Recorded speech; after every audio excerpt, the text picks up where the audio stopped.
Mga polis na sumunod po guys sa approach ni Mayor Baste Duterte sa kanyang drug war campaign. Abay, sinibak po guys, talagang hinadukin ng ating administrasyon. Ngayon, sino yung susundin nyo? Si Mayor Baste o ang national government? Kasi guys, ganito yon. Kung matatandaan ninyo, nagdeklara po, nung isang araw lang din, nagdeklara itong si Mayor Baste Duterte ng war on drugs. Wala namang problema guys, mag-declare siya ng ng war on drugs, 'di ba? Laban kontra illegal na droga. Wala namang problema 'yon as long as yung approach is yung parehas din kay President Marcos. Ano nga ba yung parehas kay President Marcos? Yung less po, yung kaduguan na tumatagaktak dito sa mga nakataratay na na daanan. Alam niyo yung tinutukoy ko guys, yung iwasan yung 'di ba? Iwasan yung ganunan. Eh kasi feeling nila administrasyon pa ni former President Duterte na pag sinabing yan, adik yan, tinitegi, lahat sinabi nanlaban daw. Kasi mantakin mo guys, 2 araw pa lang po ang approach ni Mayor Baste Duterte. Ito nga guys, yung balita na meron na agad 7 namatay. Sabi dito sa balita 7 dead after Davao City Mayor Duterte declares war versus drug. Kasi guys, may utos po itong si Mayor Baste Duterte na lahat daw po ng masuspetsahan yung nag-a-addict, hantake. Sa Bisaya pa, di ba? Bigyan nyo ng leksyon, bigyan nyo ng lesson, di ba? Ang ginawa, tinegi. Lahat daw nanlaban. Yan daw po yung sabi. Eh guys, ako naman, hindi ko naman ina-approach na, di ba, yung mga gumagamit. Ayaw ko po nun. Pero sana, sa makataong pamamaraan. Kasi yung administrasyon natin ngayon, guys, naniniwala po sa human rights law. Naniniwala sa due process and rule of law. Hindi po pwede na porket may kapangyarihan ka, basta-basta ka na lang kikitil ng buhay ng isang tao. Okay lang sana kung literal na nanlaban. 'Di ba yung merong body cam, 'di ba? I-justify nila kung paano nanlaban, kaso puro lang salita. How do we know? 'Di ba? Baka malay mo part of their campaign 'to, 'di ba? Na magpapasikat sa mamamayang Pilipino, gagamitin na naman ang mga tao. 'Di ba? Magpapasikat sila na ito si Baste matapang 'to. Kasi ganito yung approach niya. Nagmumukha na namang matapang kasi yan yung nila, yan yung mukha nila guys na matapang puno sila. Pero takot sa ICC. Anyway, 'di ba yan yung mukha nila na matapang puno sila? Eh, ganito nga yung ginagawa nila, no? Madaming nabudol na mamamayang Pilipino because sa ni Digong approach niya sa illegal kontra sa droga. Laban kontra sa illegal na droga. Pasensya na. Alam nyo guys, si President Marcos, yung kanyang approach dito sa war on drugs, tahimik pero mas madami ang sumuko. Kung pwede naman natin idaan sa mapayapang pamamaraan, then why not? 'Di ba? Masyado kasi nilang parang nilalagay sa sa kamay ang batas kasi iba po yung approach ni President Marcos. 'Di ba? Okay magdeklara ka ng war on drugs, pero yung makataong pamamaraan. Kasi lahat naman tayo may second chances, lahat naman tayo pwedeng magbago. Kagaya nga ng sabi ko sa inyo, hindi naman po papasok yung mga taong yan ng ganyan kung mayroon pong sapat na na pangkabuhayan. 'Di ba? Kung hindi sana kinukurap ng gobyerno nila diyan, baka, 'di ba? Kung hindi sana yung pondo ng bayan ay kinukuha, di sana hindi sila aabot sa ganyaang punto. Lahat po deserve magbago. Pag addict, i-rehab nyo. 'Di ba? Pag talaga, pag literal na nanlaban, then pwede. Pero yung sasabihin nyo lang na nanlaban, 'di ba? Tapos yung mga baril ng mga yan, mga pistol lang. 'Di ba, dapat pag drug lord ka, yung mga mo, yung mga gamit mo, mga high quality. Jutang ng ginemis, yung napanood ko nga sa balita, 6,000 kita na tegi. Di ba, mantakin mo, 6,000 para lang sa buhay ng isang tao.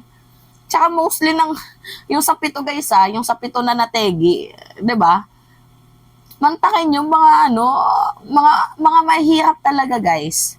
Di ba, mas mabibilib ako kung yung mga malalaking tao, mga sikat, mas mabibilib ako dun. Pero yung mga naka-tsinelas lang, di ba? Yung mga minimum wage earner, ako po, pagtatawanan ko lang kayo. Ngayon, ito yung balita, guys. Kaya lesson learned na to sa mga pulis na sumusunod kay Baste. Tingnan nyo nag-aral kayo. Ang tagal ng pinag-aralan nyo para makakuha kayo ng ganyang posisyon. Makapasok kayo sa gobyerno. Tapos, mawawala lang ng ganyan-ganyan dahil sa utos ng inyong mayor na hindi naman approachable, sumunod kayo. Ngayon, nasaan yung yung tapang nyo, 'di ba? Sino yung susundin nyo? Yung national government or si Mayor Baste? Kasi at the end of the day, pag natanggalan kayo ng trabaho, may pakialam ba yan si Mayor Baste sa inyo? Wala. Kung may pakialaman din, mas maganda. Pero kung nasibak kayo, tapos wala din namang, 'di ba? Wala din naman approach sa inyo para mabigyan kayo ng trabaho, kayo yung kawawa. 'Di ba? So panoodin niyo tong video na to. Inalis na sa pwesto ang 8 pulis na sangkot sa anti-illegal drug operations sa Davao City kung saan mayroong mga namatay na sospek. Base sa tala ng PNP mula January 1 hanggang March 25, 2024, 28 ang namatay mula sa 345 na isinagawang operasyon at 424 ang naaresto. Sa naturang bilang, 7 naman ang naitalang namatay simula March 22 hanggang March 26. Mula naman sa 21 isinagawang operasyon. 17 rito ang naaresto. 7 baril din ang nasamsam at nasa mahigit sa 1.3 million pesos na shabu ang nakumpiska. Ayon kay PNP Public Information Office Chief Police Colonel Jean Fajardo, bagamat nanindigan ng Davao City Police na lehitimo ang kanilang mga operasyon ay isinailalim na rin ng mga ito sa investigasyon. March 22, kasabay ng turnover ceremony ng bagong Davao City Police Director, idineklara ni Mayor Baste Duterte ang war on drugs sa syudad. Ay nagbigay na po ng utos ang ating Chief PNP through the regional directors para po imbestigahan po itong mga insidente po na ito at para bigyang daan po yung impartial investigation, yung pong mga pulis po na involved dito sa mga anti-illegal drugs operation ay pansamantala na pong nirelieve sa kanilang mga pwesto, dinisarmahan to give way to the ongoing investigation. And as we speak, kanina po ay kausap ko po mismo yung regional director po ng Police Regional Office 11, si Police Brigadier General Alden Delbo, at pinababa na po niya yung Regional Investigation Unit po ng Pro 11 para mag-imbestiga po kung ano po yung nangyari po doon dito po sa mga police operations po na ito. Bagamat yung mismong City Director, nakausap po din po personal kanina, si Police Colonel Richard Badang, at sinasabi po niya at pinaninindigan po niya na legitimate naman po itong police operation. Yan yung sabi. Diba, narinig nyo? Yung mga sumunod kay Baste, pinatanggal. Pero hindi pa naman literal guys natanggal kasi iimbestigahan sila kung yung approach nila, kung ma-justify nila na tama yung ginawa nila. Kung totoo nga bang nanlaban. Kasi ganito yung Marcos administration guys paliwanag ko sa inyo. Yung mga gumagawa ng ganyan, pinapaimbestigahan kasi sa panahon ni Digong, madaming mga pulis ang inilagay yung batas sa kanilang kamay. To the point na kahit hindi naman adik, sasabihin nila adik kasi may reward sa gobyerno. 'Di ba? So, mga tawag dito? Mga senaryo na planado na, planted na. 'Di ba? So, hindi po yan tinotolerate ng ating gobyerno ngayon. So, kaya nga, dumadaan both 'di ba sa human rights violation, human rights law, dumadaan sa due process kasi itong ating presidente hindi naman hindi naman to yung parehas kay Digong na yung mamamatay tao, hindi naman po ganoon ang ating pangulo.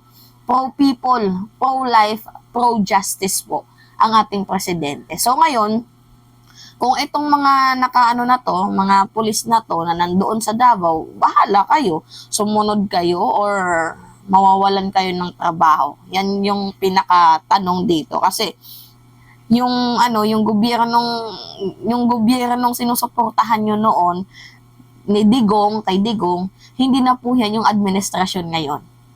Iba na po. Iba-iba po yung approach ng bawat pangulo. Nagigets nyo? So, anyway, yun lamang ho guys. At it's me again, si Mima Alicia nyo. Tagbabalik ulit para sa ating panibagong video.